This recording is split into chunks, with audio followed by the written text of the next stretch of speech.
అమ్మా నాన్నకు భక్తితో మొక్కి ఆనందంతో ఎలుకను ఎక్కి ఇంట బయట పూజలు పొందగా ఈశ్వర పుత్రుడు వచ్చిండు.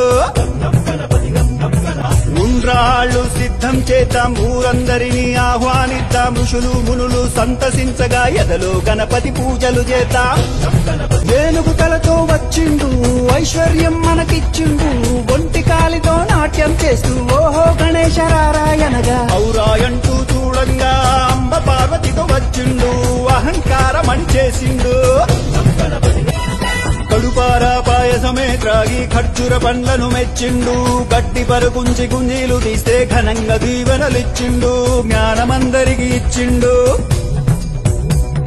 చవితి నుండి 9 రాత్రులు చక్రం ఎత్తి అర్చన చేద్దాం, జన్మ జన్మల పుణ్యఫలంతో చంకారంతో గానం చేద్దాం. చక్కడిగాళ్లను మట్టు పెట్టి ఠం ఠమ్మని గంటలు మోగిద్దాం, తప్పుల తప్పుడు ఆగకుండా ఠం ఠమ్మని బాజా ప్రోగిద్దాం, రణమున గెలుపును సాధిద్దాం. తమ్ములు చెల్లెలు సంబరమ్ముతో థకిట థకిటమని నాట్యం చేస్తే దండాల దండలు వేద్దాం, ధర్మాన్నే కాపాడుకుందాం. నచ్చి మెచ్చిన గణపయ్య పరుగు పరుగున వచ్చనయ్యా, ఫలములు మెండుగా ఇచ్చునయ్యా.